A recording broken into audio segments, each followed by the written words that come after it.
So, hello and welcome to our ongoing Tarot On sessions. We are ascending the Tree of Life in these 10 sessions that we're running at the moment. So, if you're new to these sessions, you may need to back up through a few of the sessions and ensure that you start from about session 41. We're doing a little section between session 40 to session 50 on Initiatory Tarot and the Tree of Life. So this is far more conceptual tarot, although we have done a few practical methods, and I'm going to teach a few practical methods today.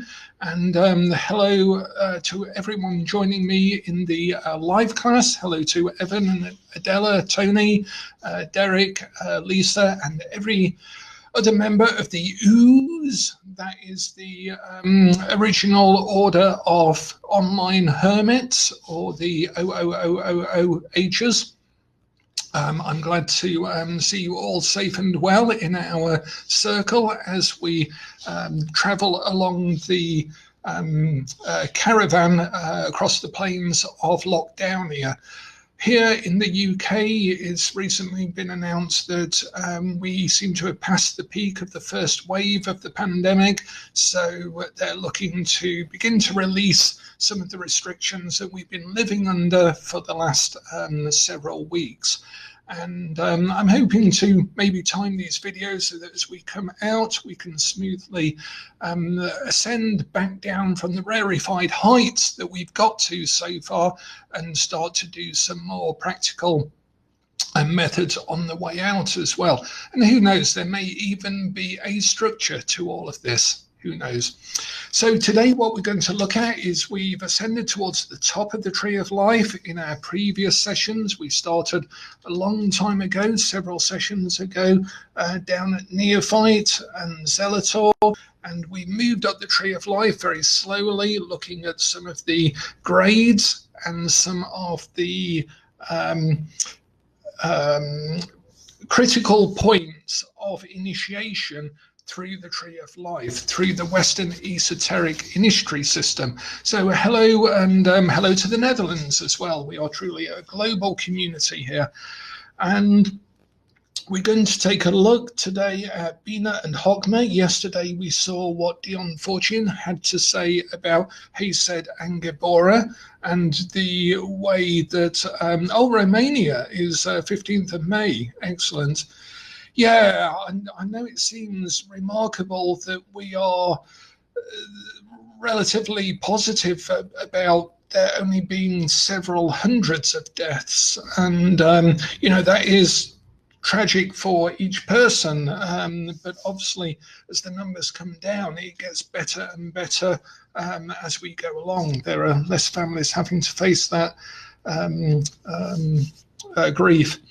So here we have yesterday Hesed and Geborah, and the strength card in between them is quite important because strength shows Hesed is actually the lion and the lady is actually Geborah, if you think about it. Oh, excellent. Emma's just received practical tarot techniques and Tarosophy. Oh my gosh. Well, any questions on any of the books, this is the place to ask them. I might remember what was written in them.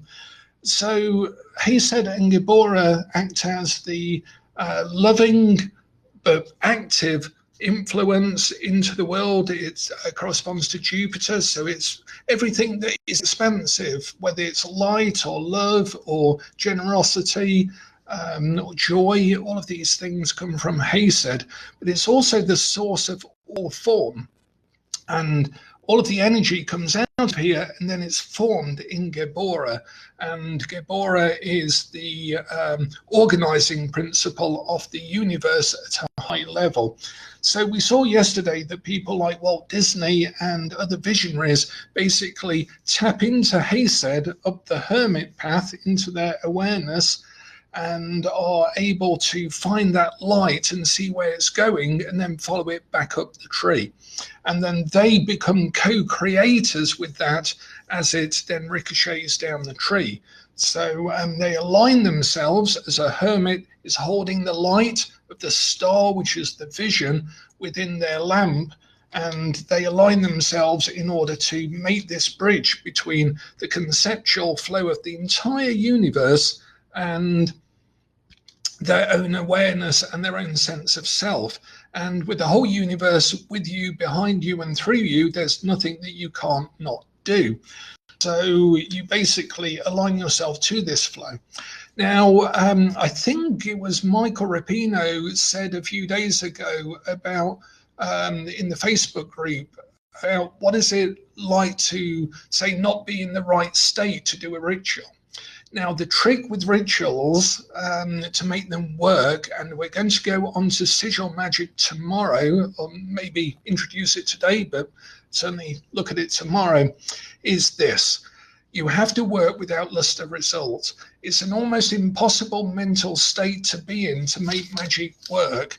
You have to both desire it, will it, and totally be focused on it and united with the aim, a singular aim, but at the same time you have to be so totally disassociated and disattached with it, you can work with what Crowley called without lust of result.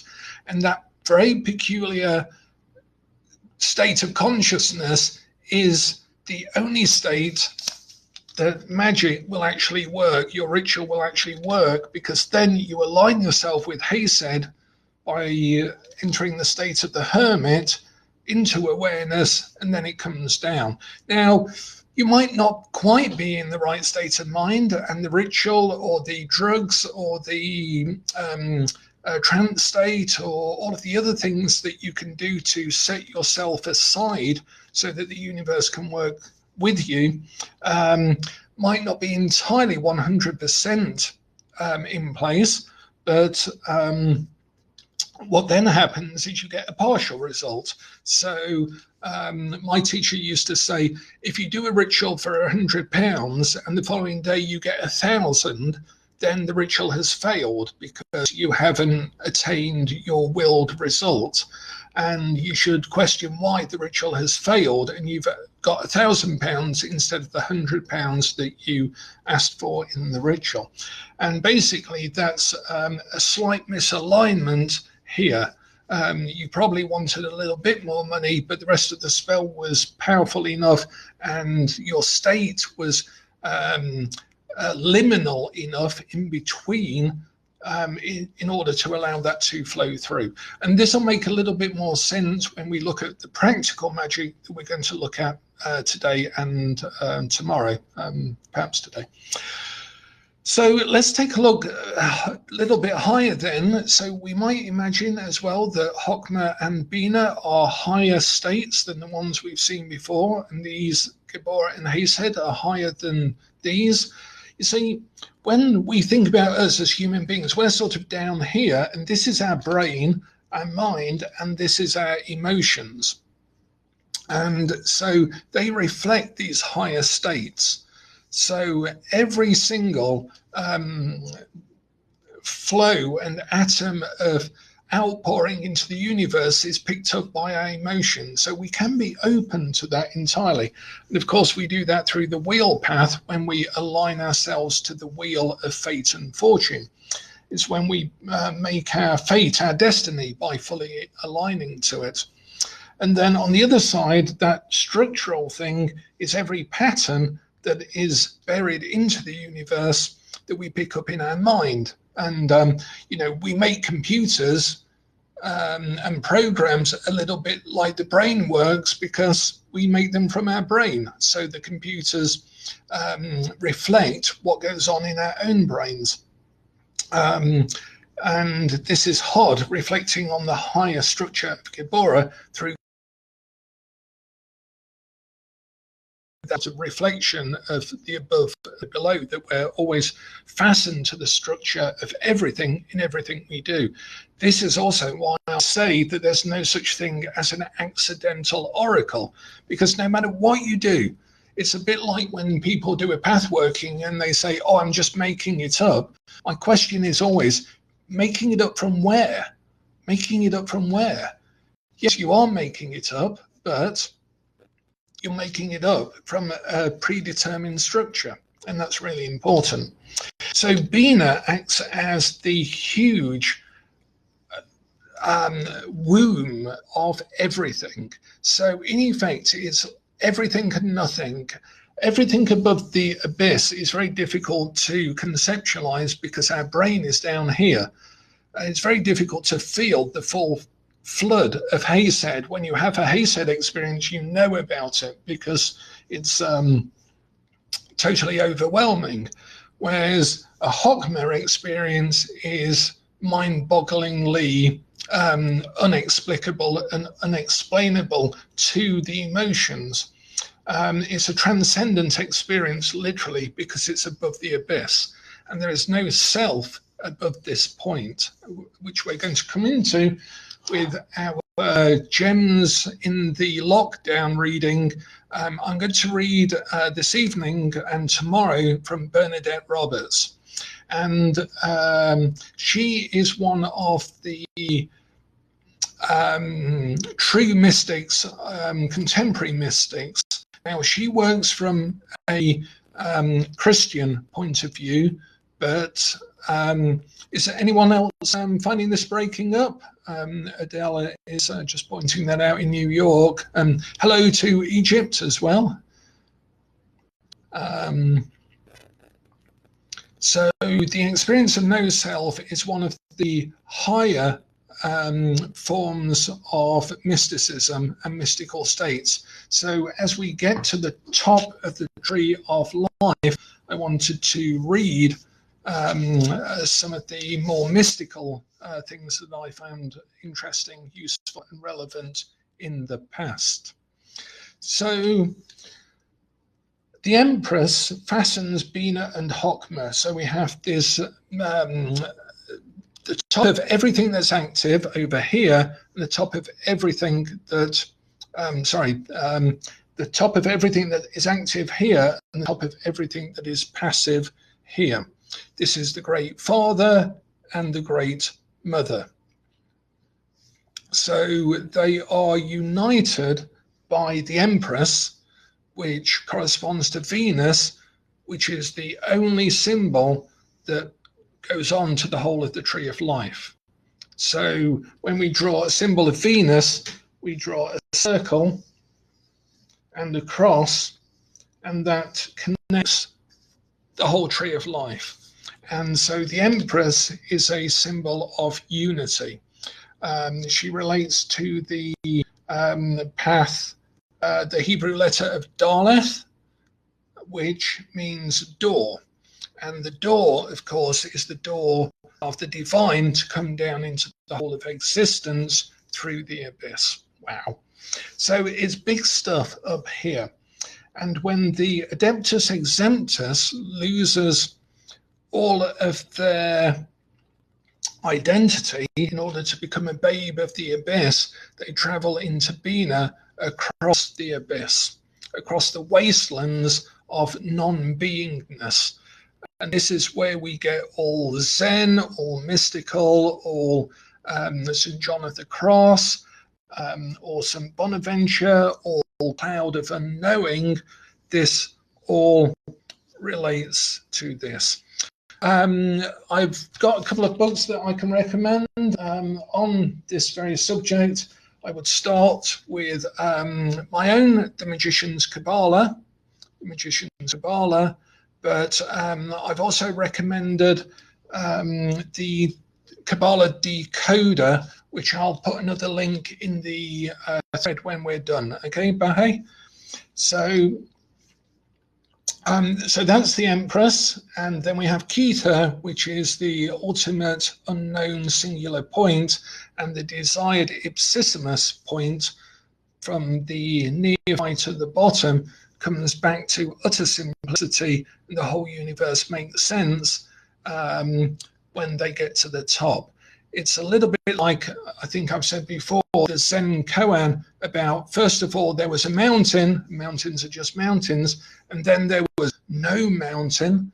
And then again, there was a mountain, but it was a real mountain this time. So this is quite a mystical state coming across here. And the master of the temple is basically lost in their own mystical state. The magister is said to give a word of the aeon, so basically he then speaks, or she speaks, a singular word that defines the whole process of humanity from that point on. So Crowley suggested this only happens every 2,000 years at the changing of an aeon. Of course,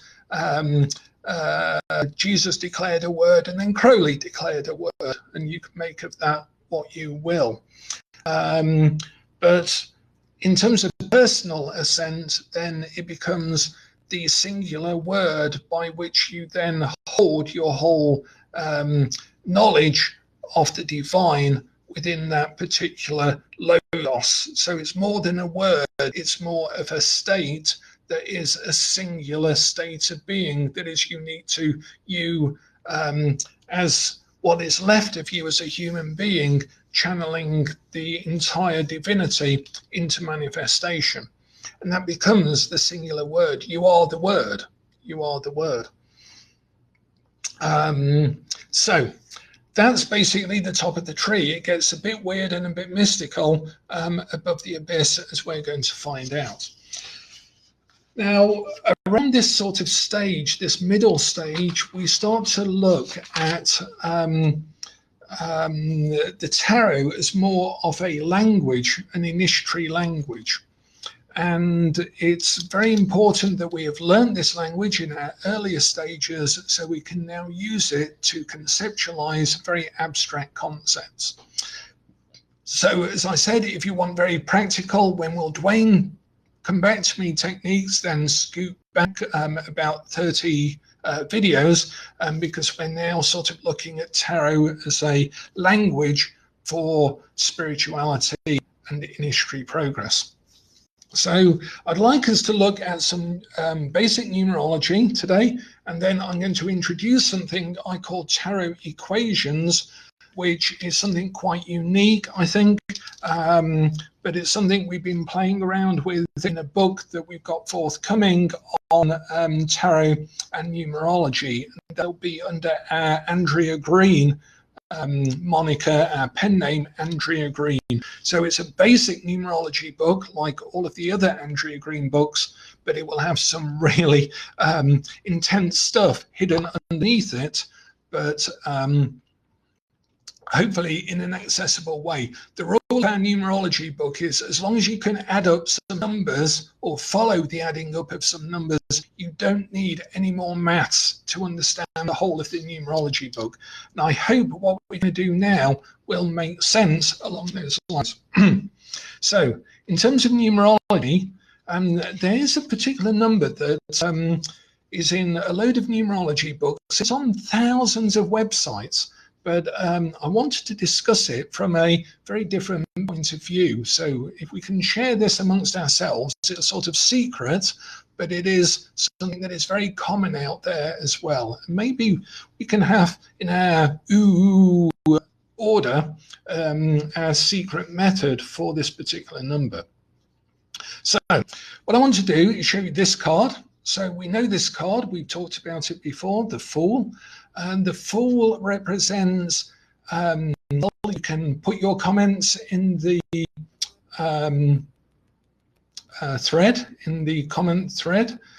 And the Fool here is representing Kether, that 0 point, unnumbered 0, that point of white light that becomes manifest for the first time in the white rose, and then tips off the cliff into manifestation. So this is our Kether point up at the top of the tree.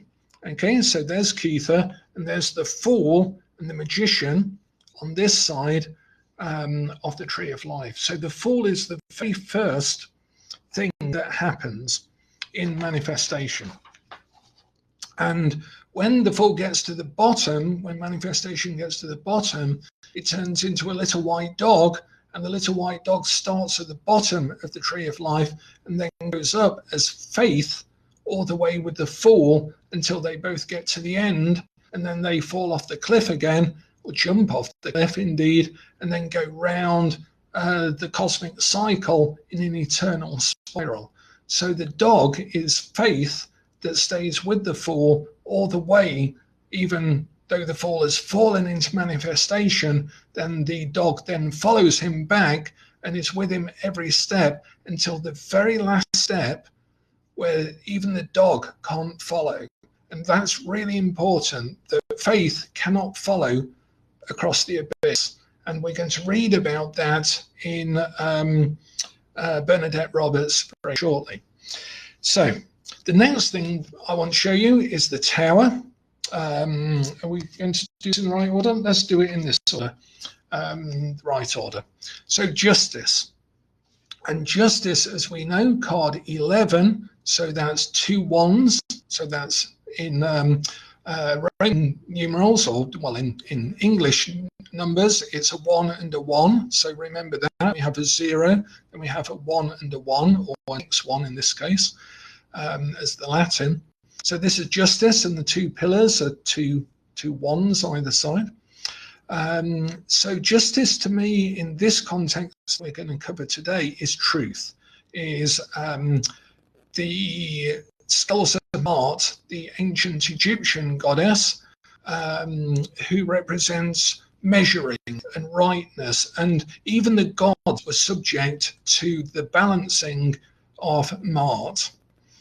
And then finally, we have the tower, which, as we know, as we've seen in several cases before through this sequence, is a crown that is manifest, is toppled by the lightning of creation and turns everything else upside down. So whatever you are building, and there's a biblical saying,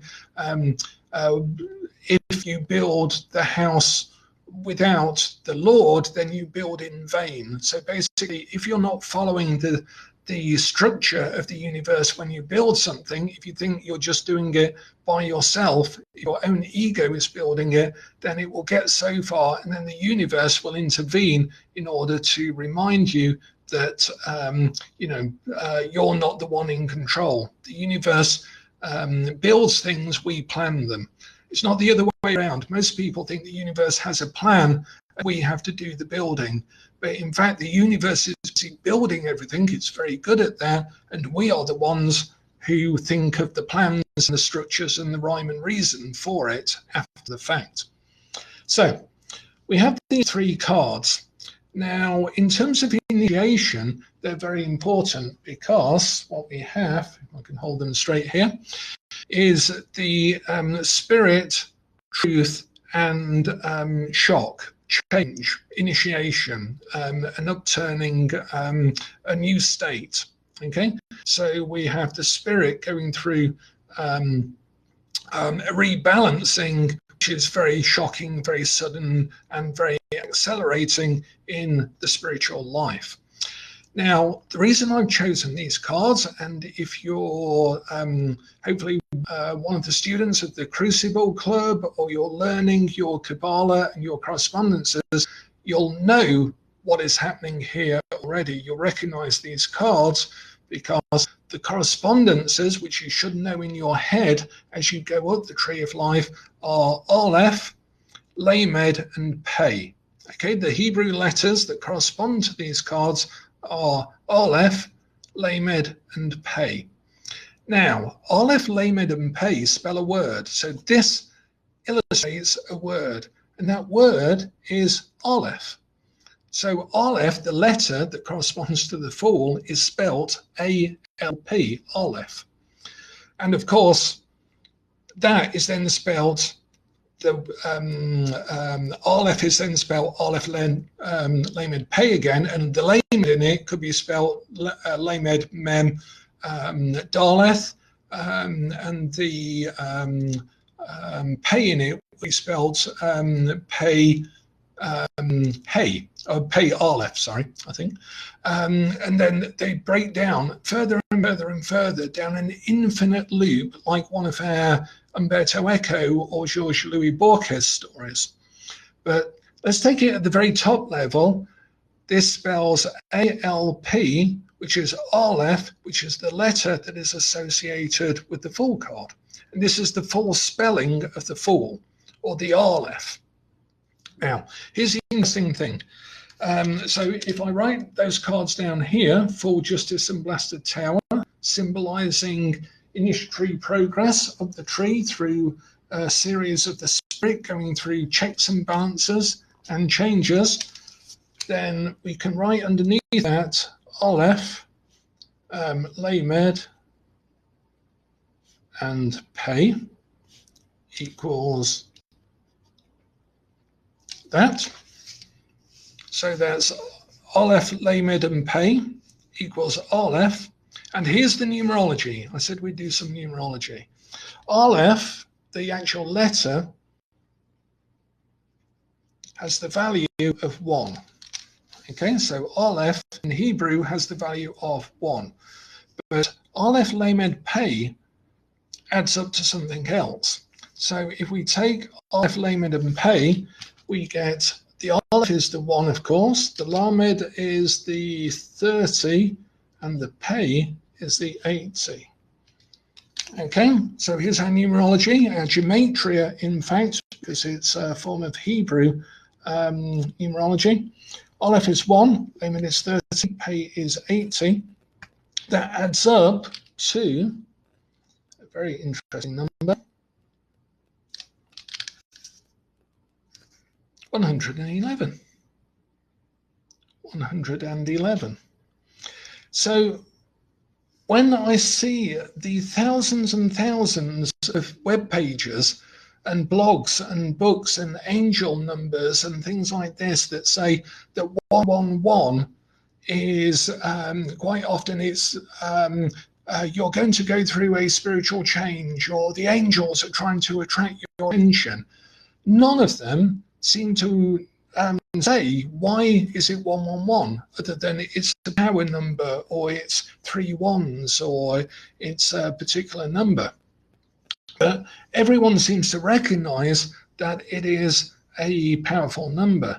But the interesting thing is that it is actually the expansion in gematria of 1. The unity, the Kether, the 1 at the top of the tree, which corresponds to Aleph, through the full path, the very first thing, the very first energy right at the top of the tree is 111. So when you expand that letter just one step, you get the Trinity. And the Trinity, the triangle, is made of 3 unities, 1, 1, and 1. And so it's the triangle of manifestation coming out into everything, all the way from Kether. And it does it illustrated through the Full, Justice, and the Blasted Tower, Aleph, Lamed, and Pei, and that is what gives us 111. And so these 3 cards illustrate that process of, yes, the angels are trying to get your attention, or yes, you're about to go through a spiritual change because you are the spirit going through a redressing, rebalancing, according to the fundamental cosmic order of everything, all the way from the Kether point to in sudden change or shock. Okay, so that is what I wanted to show you as a way of using the tarot cards with gematria to show some very powerful and fundamental patterns. Now, as Wendy is saying, this is not so much out of everyone's debt, but this is as deep as I want to go, or as high I want to go, because we are now on approaching class 50 of a reasonable sequence of deepening steps to get, or maybe ascending steps in order to get to this point. So don't freak out about it. It does build up from the previous bits and pieces. And we have plenty of books, plenty of courses that will allow you to learn the right things, maybe for the right application, because this sort of gubbins is basically only of use when you've got some need to try and understand the world in patterns,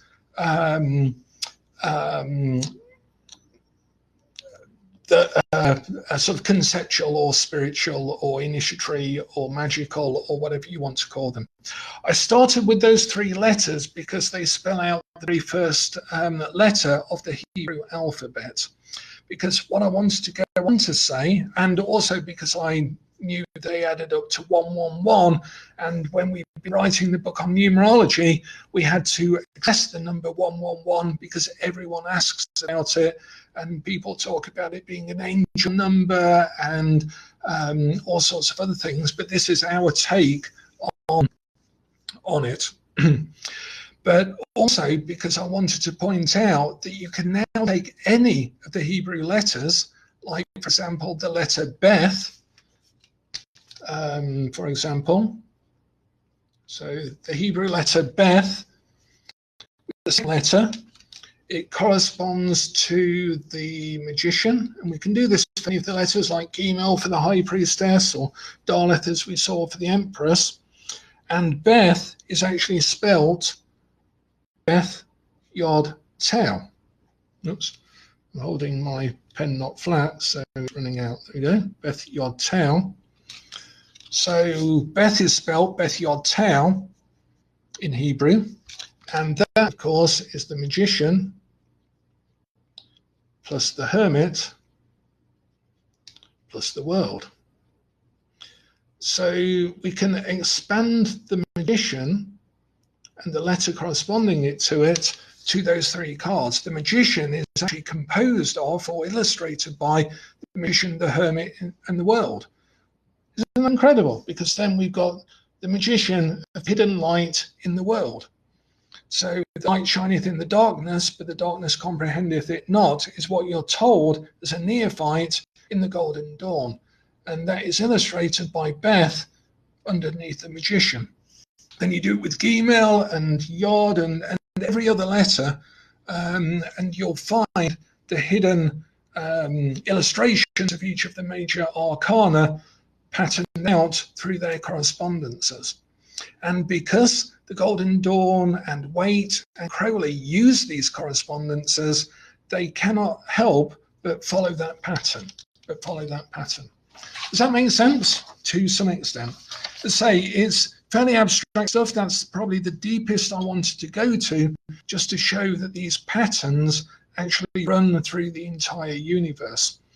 And I like to leave sigils until tomorrow, but what I would ask you to do is think of a specific aim that you would want for a magical sigil. Make it as precise as possible, and something that you think you can throw out there powerfully enough that you desire or want it specifically enough so that it has a reasonably objective, discernible aim, yet at the same time you can put yourself into a state where you can either take it or leave it, and if it never happened, you could live with that as well. That is the important thing. If that never happened, then you could also live with that as well. So you have to find this aim that is reasonable enough for you in your present state to be able to have as a liminal value. It has to be both desirable ultimately and yet at the same time non-desirable. If you can find an aim for tomorrow, and then we'll do sigils for them. Just to answer Dennis, then those numbers would be 2, 10, and 400. I think that's right. So that'd be 412, which is a powerful number in itself, and so on. So you can then look up the other words that have the same value and make correspondences to those, which is how gematria really works in traditional Kabbalah. So for something like Aleph Lamed Pei, there is another word, Pella, which is Pei Lamed Aleph, and that means miraculous or miracle. And that adds up to 111 as well. So obviously it will, because it's just a rearrangement of those letters. But there are plenty of other words that add up to 111, and they, in Kabbalah, you correspond those words together to come up with deeper meanings. Yeah, so sigils, I'll show you some different ways of charging them, of activating them tomorrow, that get us over the lust of result that we have to get over. Okay. So that's what I wanted to do with numerology today. It's again, we're approaching the top of the tree. As we come out of the lockdown, I'm going to take us back down as the plane comes down back to land. We will be talking about more practical things, how to do readings for people who are cynical, how to do readings if you don't have much time, how to do readings without a deck. I'm going to be looking at a load of practical things as we, ladies and gentlemen, we are now making our descent out of the height of lockdown here, and we will be soon arriving in the new normal, the airport of new normal, and it's been a pleasure, and so on. So we'll be coming down the other side quite soon. So what I'd like to do as we reach our deepest point of this journey, maybe our darkest point, is today and tomorrow I'm going to read 2 extracts from the Experience of No Self. The first one is when Bernadette Roberts is explaining what is happening to her about halfway through her story, as she encounters something that she calls the passageway, and we know it as the abyss, because she describes the story up until this point, and then she analyzes all of the stages of it in these points. And these points you can correspond to the Tree of Life, and these points you can correspond in her story to the Tree of Life as well. So this is towards the end of her story, before she then breaks it down into a compendium of the journey. And this is The Experience of No Self by Bernadette Roberts. Pandemic Airways, indeed. Yeah. So this is where she is experiencing what we call the abyss. And again, she's doing it from a Christian perspective. Apart from these too few reprieves, the mind was immersed in a dire void when it had nowhere to look, since it could focus on nothing. Here I was reminded of Christ saying he had nowhere to lay his head, meaning there was nothing in this world on which he could truly focus his attention, nothing to which his mind could be either perceptually or conceptually attached. Eventually it became clear that this passageway, and she uppercases passageway, was beyond despair and even beyond insanity. For who is left to go insane, or what remains to experience despair? If self had been alive, it would have gone mad on the spot, and if nothing else, it would have jumped at any chance to throw in the towel and back out. But our psychological notions of despair and anxiety are mere toys of self-defense compared to the burden of unknowing, against which there isn't a single defense, nor is there, for that matter, anything or anyone left to defend. To have had a self would have been most compensating, for self is man's compensation for a state of unknowing, or so I was now convinced. Nevertheless, the true mechanism of surviving the passageway is not known to me. Self was dead, immovably silent. The taskmaster, merely a pressure in my brain, kept demanding that my mind be still and see. And my body was ingesting health foods in its feeble attempt to compensate for the loss of self-energy. Probably the mechanism of getting through is built into the passageway itself, if for no other reason than that it's the only way to go. There are no options and no outs, no death and no insanity. It's there and you're part of it, and that's what it is, just a passageway. By the end of 4 months, I had learned to some extent how to cope with this state of affairs. By cope, I do not mean an act of resignation, but merely an affirmation to the inevitable. For all I knew, I might have to live this way for the rest of my life. So I did my best to work up some commensurate routine in order to keep going. Most important, perhaps, is the fact that I eventually became acclimated to the void when I discovered that time alone took care of it. For after a while, it was hardly noticed anymore. It seems that when the emptiness of existence is no longer important, doing becomes everything. Thus, during the passageway, the emphasis shifted from simple existence, such as I had known it in the mountains, to doing, which now became a way of life. Nevertheless, during this time, while walking through the hills, I sometimes came upon a certain sadness concerning the rock-bottom emptiness of man and nature.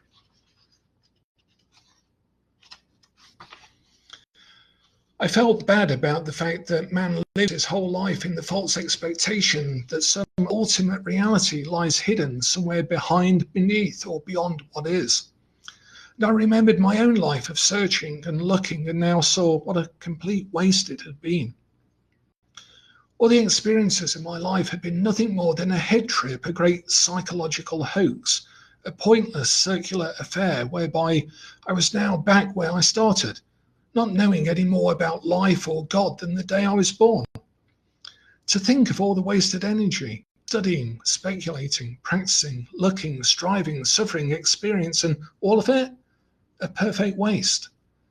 In truth, everything man knows is 100% speculation and wishful thinking, egged blindly on, no doubt, by a self persistently demanding its own survival. What a trick of the mind, what utter deception. And what man born has not been led by the nose and fallen into this trap, which is the self. And yet, what lies beyond the self? If emptiness and nothingness is the whole truth and nothing but the truth, then man is entitled to his self and his deceptions. He must have this compensation for an ultimate reality that turns out to be sheer nothingness.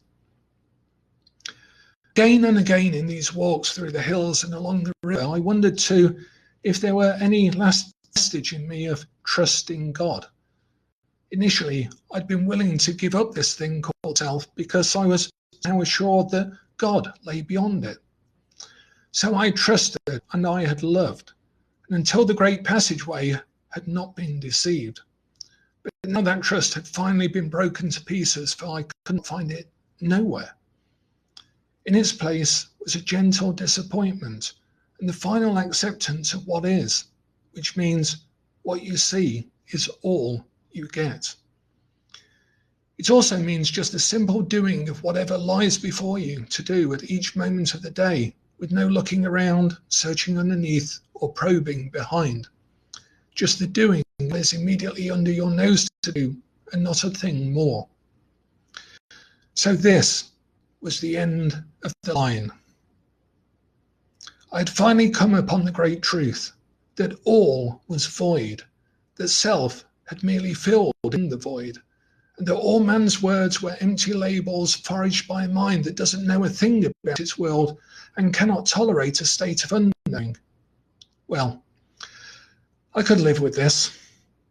Although coming upon these great truths had almost cost me my life, finally I was discovering how to live with them. After all, this is what the journey was all about, to find the truth and nothing less. I might continue to be sorry for all those still wasting their lives in the unwitting search for emptiness, yet I felt no zeal to inform them of the truth ahead of time. For knowing the truth doesn't necessarily make for a better life, a life that must go on whether there's any truth in it or not.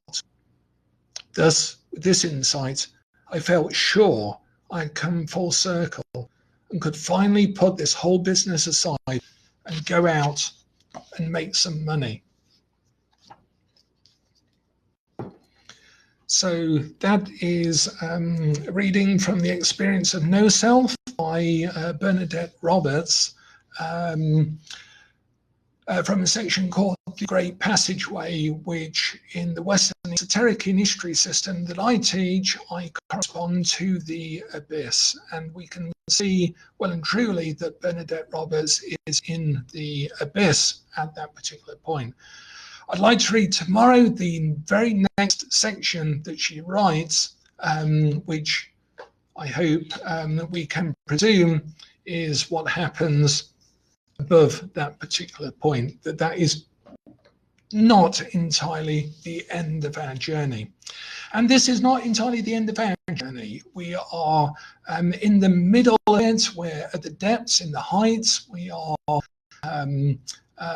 at cruising altitude, and we are going to make our descent again very shortly, having spent almost 50 days and nights in this Lockdownia, the plains of Lockdownia, together in our good company.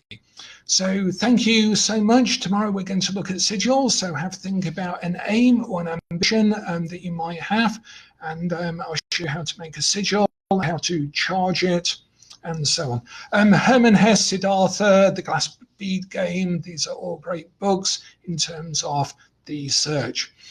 And I would also suggest that for those studying the Western esoteric history system, to always have in mind how you're going to map it to the tree of life.